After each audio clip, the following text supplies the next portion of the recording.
Okay, so let's start from the same topic. We have created a simple project. Now let's move to the create the dependency. Dependency means one task is dependent on the another task. Let's open the same project. This is the project one. Let me, before anything happen, let me save this one and save to this PC on the desktop itself, and somewhere let that project, let's keep this project plan.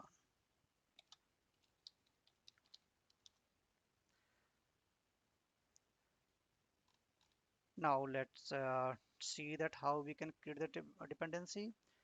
Before dependency, I would also like to discuss about some of the predefined feature available in the MS project.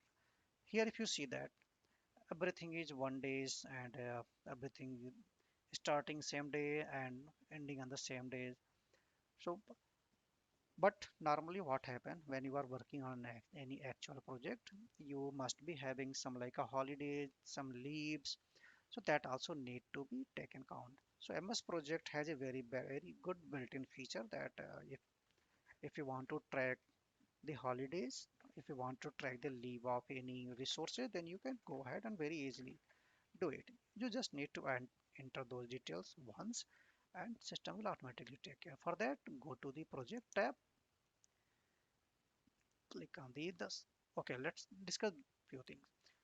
First thing we'll discussing about the project information and then we'll see the changed working time. Click on the project information. So you can schedule your project in two way. Either you can track that when you are starting, or if you want, then you can do the reverse tracking. Reverse tracking means when project need to be finished. When you have the hard deadline, in that case, we normally use the project finish date. But for this training purpose, we will use the start date. So very first thing, you need to set the project start date. So if you see that by default, the project start date is set to 17th. If you see here, and my project is starting on 18th. So normally what happen? Always select the project start date at least 1 or 2 days prior to the actual start date. When you start creating a project on project plan, so at least 1 or 2 days earlier. But you are free. You're free to set anything. So um, leaving this one as it is. I'm selecting the project start date. Now if you see that if I change this finish date, the finish date is highlighted. So if I choose this one, then I have to give the when my project is up should be completed. So all the plan will automatically readjust. Similarly, select the project start date. Calendar make it the standard only, but it has a 24-hour and night shift. So I'm leaving everything as a standard only. Status days I'm leaving everything because we haven't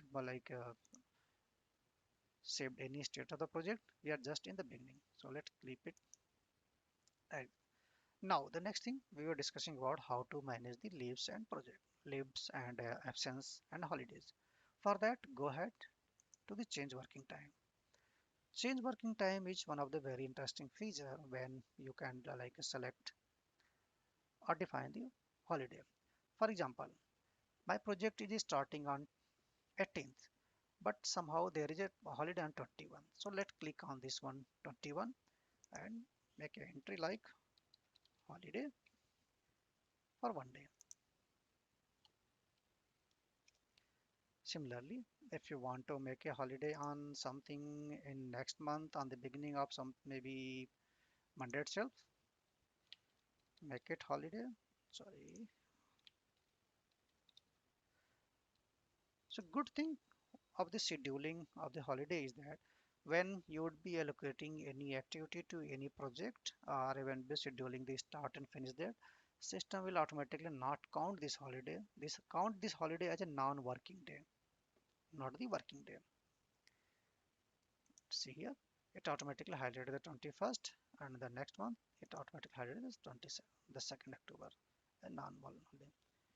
Click on OK.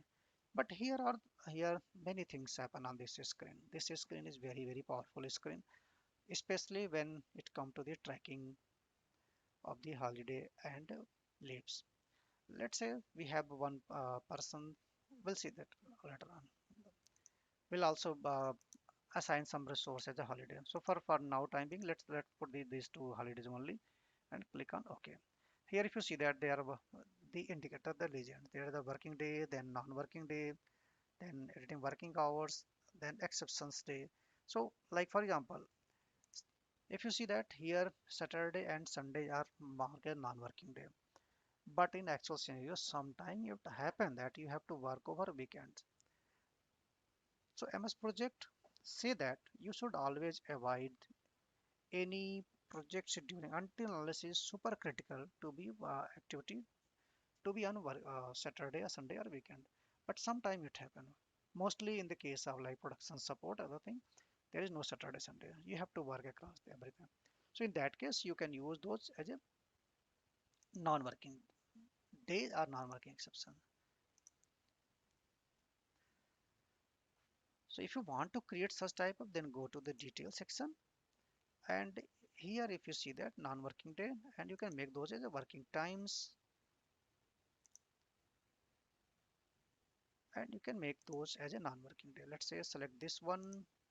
Okay, here select 21.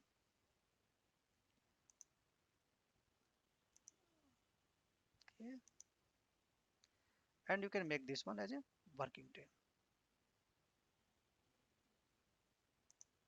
But I'm not going to use those things. I will make these as a Saturday, Sunday as a working day. So let's keep as it is. So we have seen that how we can manage the leaves and holiday. Let's